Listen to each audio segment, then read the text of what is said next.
Yo, what's going on YouTube? This your girl Savvy, aka Jasmine McDuffie. You know what I'm saying? That's what my mom named me.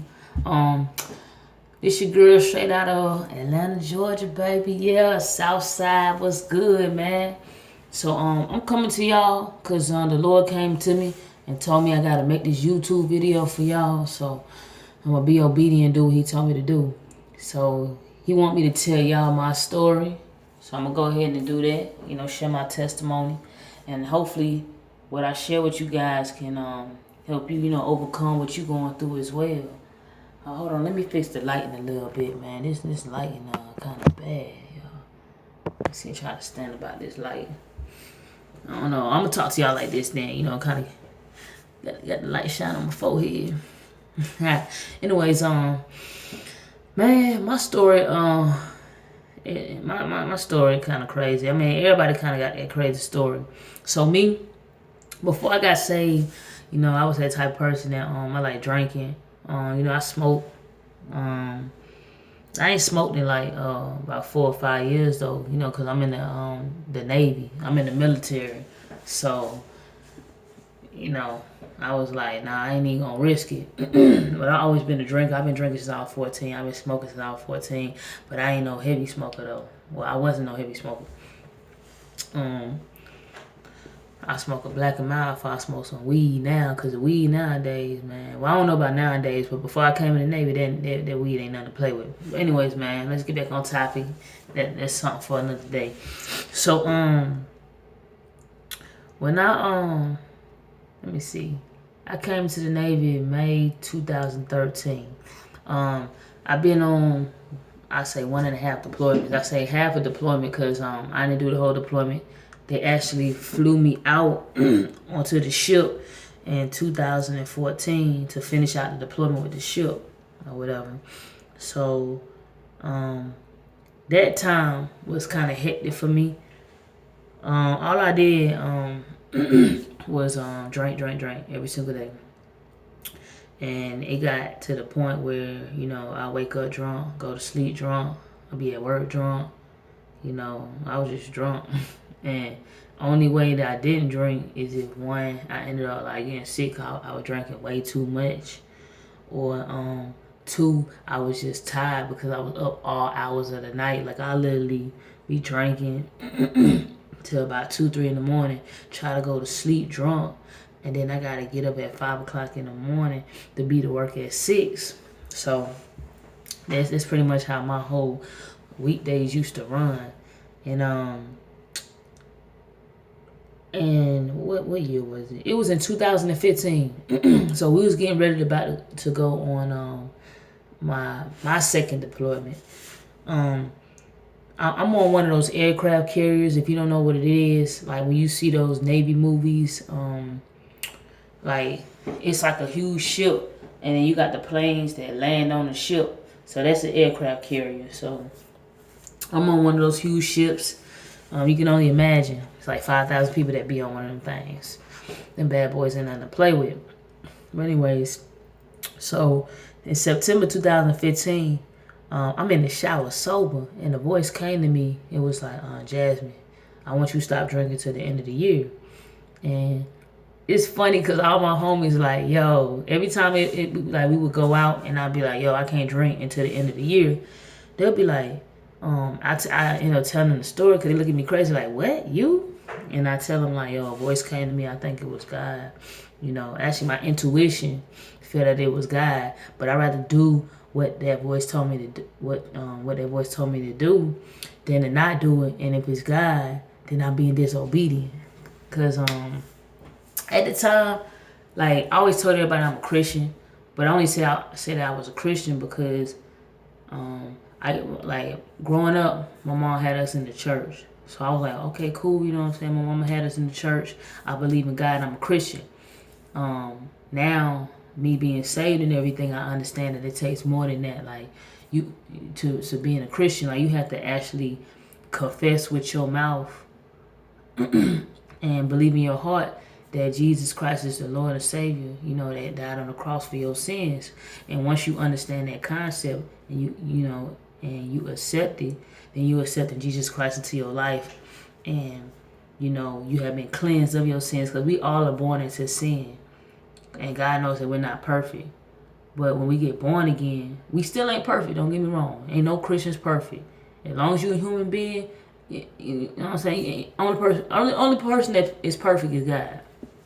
So, you know, once you become a Christian, you're gonna still make mistakes, but you gotta make the conscious effort to make the right choice as much as possible, because you know you don't want to block your blessings. So, hold on, man, I'm trying to remember. Okay, so yeah, all my homies like, man, you know what I'm saying, you ain't drinking no more. So I was like, no, I ain't drinking to the end of the year. So you gotta understand that this point in time was kind of awkward for me to stop drinking, because we literally was about to go on deployment. And when we go on deployment, we go overseas. When we go overseas, every time we pull into a country, which is about once a month on average, you know, everybody, you know, they turn up, you know, they get drunk, get lit in the mud. So I'm just like, dang, man, when we pull in, I ain't gonna be able to drink till January. That's crazy. So anyways, we left for deployment on November 2015. Actually, we left November 16, 2015. It actually was my 25th birthday. And, you know, it's crazy because, you know, like the important birthdays, everybody be like, oh my God, you 18, you 21, you 25. Like 25 is like, you know, when people feel like you becoming an adult or whatever, and that's like really your turn up birthday. And I had plans to go to Miami and everything, but we ended up going on deployment spur of the moment. So I had to scratch all that, go on deployment sober on top of that. So I'm like, oh my God, what a way to spend a birthday. So not less than a month later, you know, we pulled into Croatia.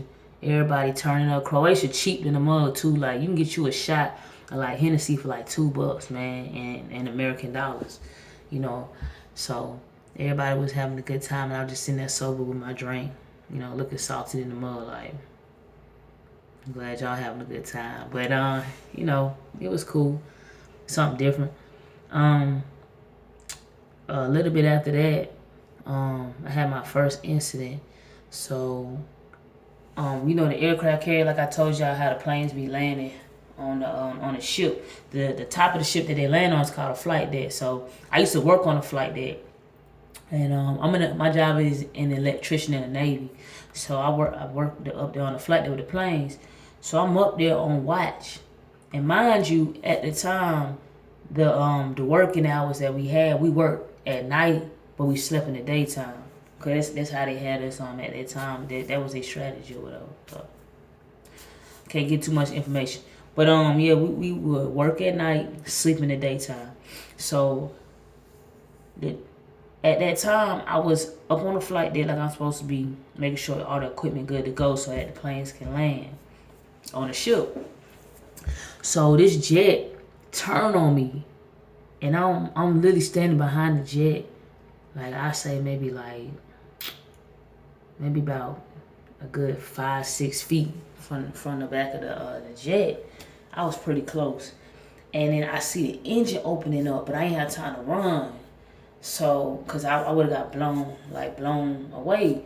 So, I just try to like duck, cause they teach us to like duck, you know, if anything, out the way of the engine, so you don't, you know, get blasted away. So I see the engine open up, and I start seeing like the jet stuff about to start coming out like the flames. So I'm just like, whoa, oh, yo, you know, and I just feel my body fly. And mind you, my body, it's like a pole like this. My body almost grazed the top, and I would have flew right into the water. But, you know, by the grace of God, I hit the pole. I like, boom, and it hit me back onto the ship. If I would have went into that water, I would be dead today, because it was pitch black out there. Like, just imagine, like, being in the middle of the country, you know what I'm saying, with, like, the stars not even out. Granted, the stars was out, the moon was out, but still, like, you cannot see anything out there in the middle of the ocean. It's pitch black. There's nothing out there. So they would have never been able to find me. So, my body hit the pole and bounced back onto the ship. In that moment of time, God came to me and he was like, you need to slow down. I've been trying to talk to you. You know, you've been so busy that you can't even hear my voice. So now's the time he talked to me. He was like, you need to get into your word. So, he wanted me to have a close relationship with him. So I started reading Proverbs. Like my mom had told me, my dude, she was just like, Proverbs got 31 chapters. So whatever day of the month it is, read that chapter for the night. So like, let's say for instance, today April 2nd, so I'm gonna read Proverbs 2 before I go to bed. So I was doing this for a minute. And we had like a gospel service on the ship. I would attend that, for my church service or whatever from time to time. And I kept up with that real heavy. And then, oh yeah, at the same time that this very same day I got blown off the flight deck, my mom got hit by an 18-wheeler. She got involved in an accident, and by the grace of God, she wasn't killed. So mind you, I'm out here, on deployment overseas. I can't do nothing about, I'm worried about my mama, so I can't do nothing about it. Fast forward, like, I say maybe like a month and a half later, they try to hem me up for getting blown off the flight deck. So when I got blown off the flight deck, I had my phone in my hand. Granted, I wasn't even looking at it. I just had it in my hand.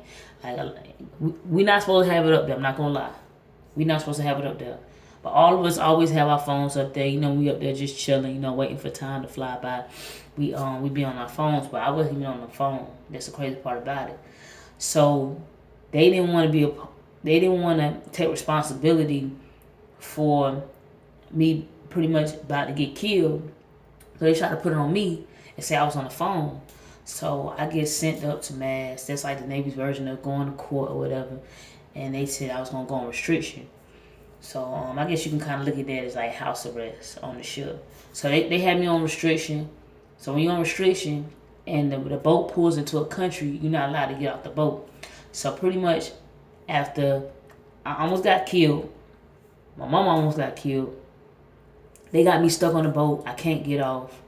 And you guys don't understand how they drive you crazy because you're on a boat already for like 30-something days. And then the little 4-5 days you get a break to go on land, I wasn't able to do that. And then the boat go right back out, and they went out for like 40. They went out for 42 days. So I was literally on a boat for like 80 days straight, and I couldn't leave and do anything about it. And that can drive somebody crazy, like real talk, insanity like a mug. But luckily I'm a strong-minded person. I ain't really let that affect me.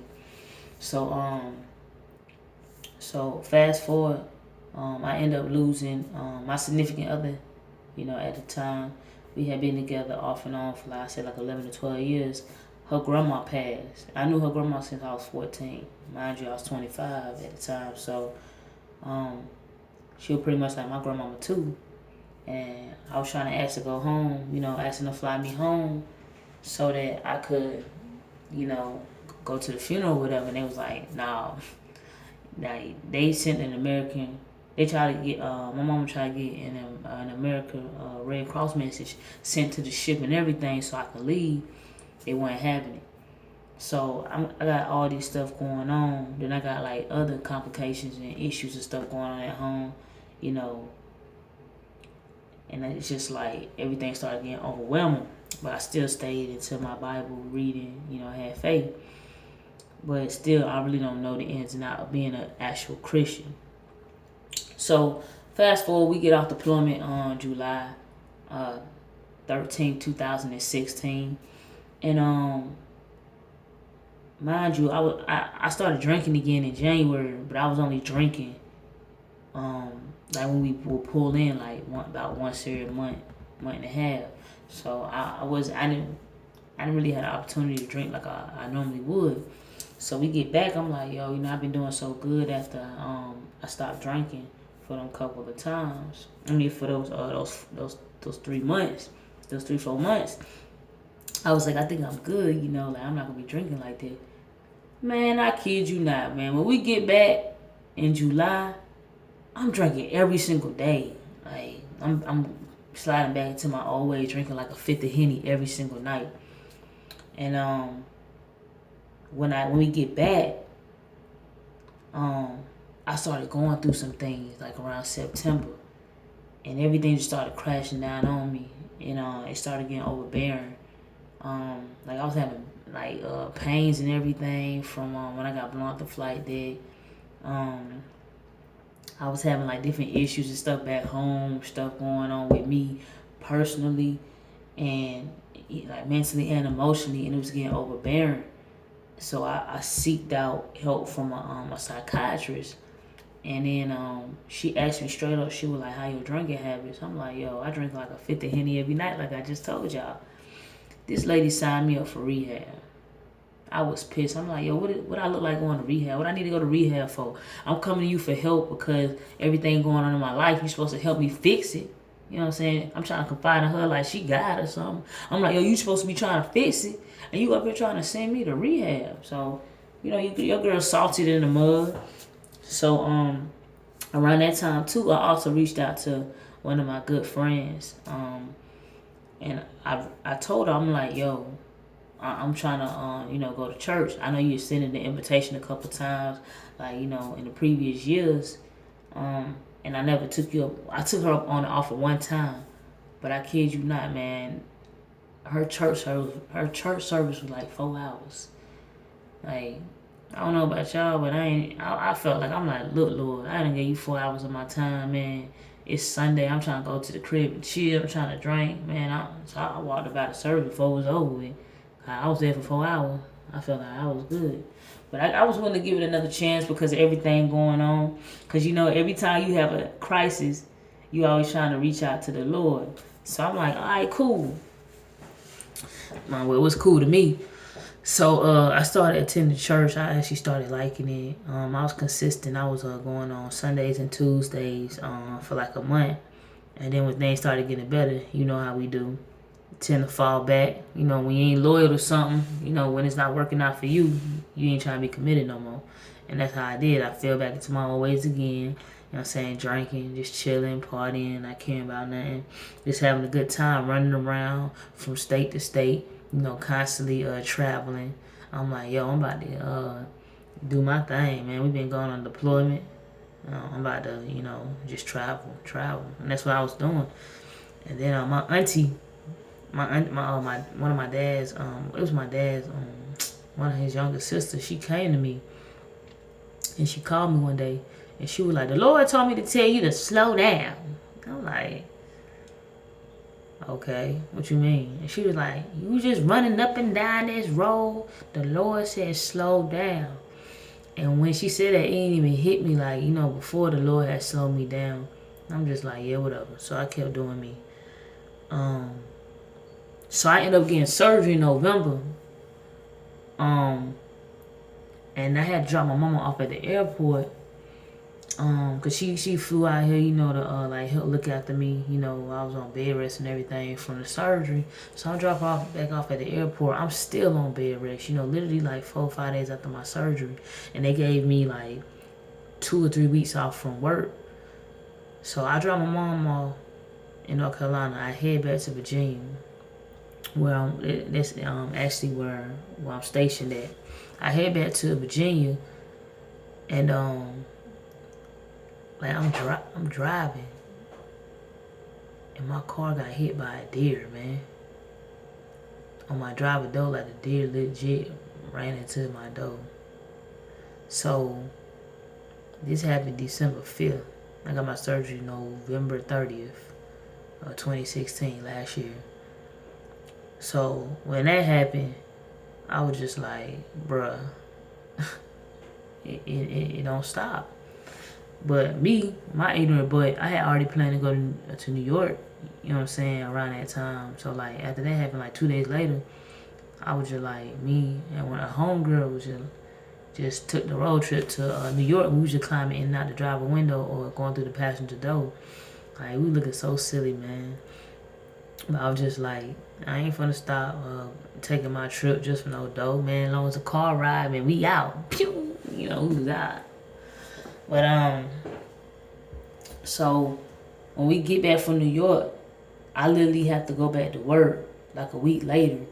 And me, like being so foolish, so ignorant, I'm like, yo, I end up finally taking my car to the shop right when I had to go back to work, instead of utilizing the time that I had off of work to get my car fixed. And then on top of that, they took like a month and a half to fix a door. Like, I don't know about y'all, but I've been rear-ended before, like back in the day. And they literally took like a week to fix my car. And they had to fix way more than what they had to fix. But it was God working out, you know what I'm saying, His plan for me. So this happened. So I ended up missing out on going home for Christmas because I ain't had no vehicle. So for Christmas, I ended up staying at the crib. I stayed with some people, and they ended up going out of town. So I had the crib to myself. So while I was there, I was like, you know what? When I was slowed down, a voice came to me and was like, start getting back into your word again. So I'm just like, all right, cool. So I started reading this. It's like Battle of the Mind or something like that. I don't know if y'all saw that movie War Room. Like, it's like a real famous gospel movie or whatever. But they have like some books that you can read. But this book is to help you like in your prayer life. Help you be more strategic with praying. So I took that book, and it got like 35 days of reading and stuff. And then I would read it every morning, and I would pray, for like an hour every morning. Right after I got up, that would be the first thing I did. And I did it for like 2 weeks straight while my roomies was gone, and I made it a habit. So right around that time, New Year's about to roll around. Oh yeah, and I'm gonna tell y'all. So when I did that, I had a blessing come about. Like, I had a finals test, and pretty much the test, I'm in school too. That test determined whether or not I failed or passed the class, because my grade was like mediocre. Like, I think it was like a C or something like that. If I failed the test, I made like a D or F or something like that. If I passed, I made like a B. So oh my God, it took me like 3 or 4 hours to take that test. And like all through it, I was just stressing. I'm just like, I stopped and I prayed, I utilizing what I learned from that book. And like, it was crazy. Like, I got 100 and I ain't know nothing on that test. I don't know. Like, I clicked submit, and it's one of those automated systems, like the math, like the math modules or whatever that they have you do. I hit submit, so I know it wasn't the teacher that tweaked it or nothing like that. That was nothing but the grace of God, man. And that was like my first sign of a real miracle. Like, other than me getting off the flight there and still being saved, that was like legit showing me like, yo, this is crazy, man. So New Year's roll around, and I don't even have the urge to go to the club. I'm just like, I'm not feeling the club, man. I just want to stay at home and kind of seclude myself. I wasn't depressed or nothing like that. And I was just like, man, I'm getting old, cause man, New Year's rolling around, man. We was at somebody's house party. We was in a strip club.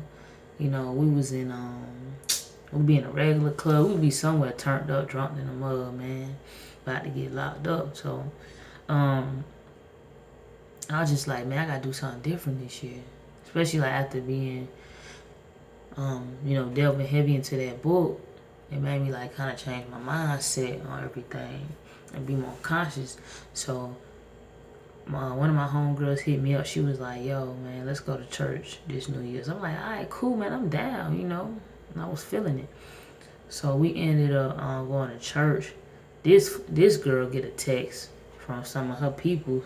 They like, hey, man, we got a house party going on, come through, man, we up in this thing. So we in church literally like 45 minutes, and then we end up going to the house party.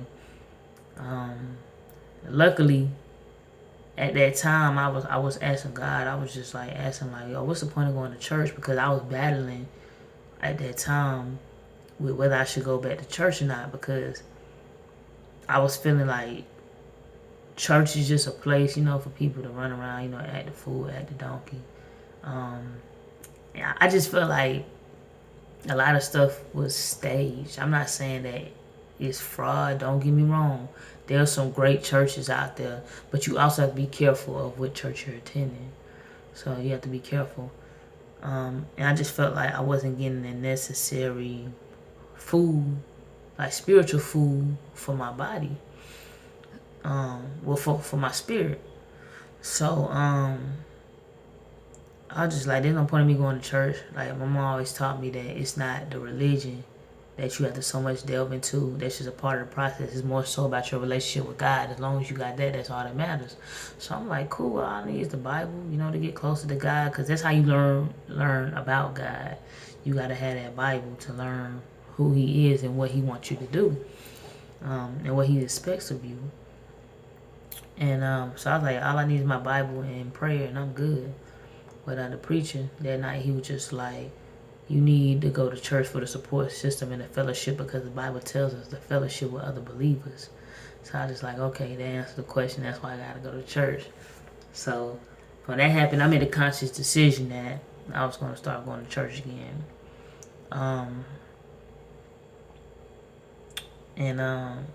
So when we get to the house party that same night, I go inside. I wasn't even feeling it. And my homegirl ended up staying there like 2-3 hours. I walked back out to the car literally after you walked in. And I just, slept in the car till she came. So, you know what I'm saying? I ended up getting my car back finally, like 2-3 weeks later. But I told y'all about a month and a half later. And no less than like 2 weeks later, I got into an accident. I ended up rear into somebody. I say we was about, what happened was I was coming from rehab, and around this time, in those like 2 weeks, I ended up backsliding. Oh, and I meant to tell y'all too, man, an important thing. January 15th, literally, you know what I'm saying, right after that whole New Year's fiasco, around the same time I got my car back, I ended up getting saved. So it was crazy because God kept coming to me, was like, yo, you need to go ahead and get saved. And I'm just like, I don't feel like, that's the move or whatever, because I don't want to get saved and then you expect me to be one way and I can't meet your expectations. Like, I was legit telling this man this. And I was just like, I don't want to disappoint you, because I still want to do what I want to do, at the end of the day. Because I have that spirit of rebellion on me. I'm hard-headed, I'm stubborn, all that. So he was just like, I know you human, I know you're going to make mistakes, so go ahead and get this done. We got work to do. So I pondered on it for a couple of days, and then I finally got saved on January 15th. 3 days later, I ended up going to rehab, because the psychiatrist, I told her that I drink a fifth of Henny every night, felt that it was a problem, and she told me I need to go to rehab. Oh my God, look at fix my hair a little bit, you know what I'm saying? But yeah, I know she ended up sending me to rehab. So while I'm in rehab, like I said, about 2 weeks later, I ended up getting into an accident, rear into somebody. Like my brakes, I slammed on brakes. Like they slammed on brakes, I slammed on brakes. Car locked up and slammed into the back of theirs. Their car literally had a tiny dent in it.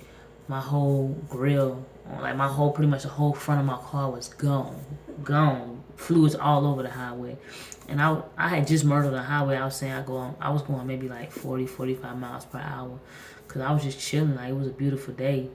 But what I realized was, when you doing what God tell you to do, and you doing it,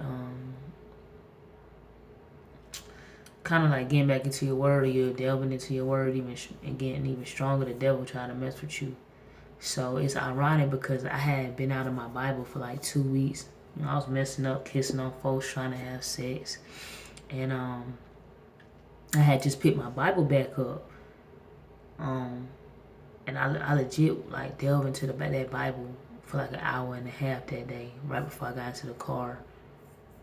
And no less than like 5 minutes later, I was in a car accident. You know, again, you know what I'm saying? The devil trying to take me out. Because you know how important I am in the kingdom of God. And every single one of us have an important position in the kingdom of God. Like whatever I can do to bring to the kingdom, y'all can't have that same effect. You might be able to we might have some of the same talents, but your talents might reach people in a different way than the way my talents will reach it. Like me, I do music, you know what I'm saying? I sing, I play the sax, I write music, I'm good at editing, you know, English my thing too, you know. So those are like some of my gifts right there. Another thing too, I just want to thank y'all for tuning in. I'm gonna hit y'all up with a part 2 video to finish this off. I don't want to make it too long, so we're gonna stop right here in the middle. And I'm gonna hit y'all up with a part 2. But in the meantime, I appreciate y'all for coming through, showing your girls some love. Once again, you know, I go by the name of SAAVY. This company, you know, this brand that we got going is called For the People Entertainment. You know, I'll let y'all know a little bit about that in part 2 of the video. But I appreciate y'all for tuning in to part 1. Man, it's a 2-part series right here. I'm just doing what God told me to do. He told me to talk to y'all, tell y'all my testimony, how I came about getting saved. And that's exactly what I'm going to do, man. I'm going to keep it moving. Now, y'all be blessed. Make sure you hit that subscribe button. Make sure you share on your page. Tell your homies about it. Tell your mamas, your grandmas, your daddies, your children, whoever. You're going to be on social media, you might as well get your brain right. Get the fruit for your spirit, man. Because the Holy Spirit is here for you. And I love you just like Jesus loved you. God bless.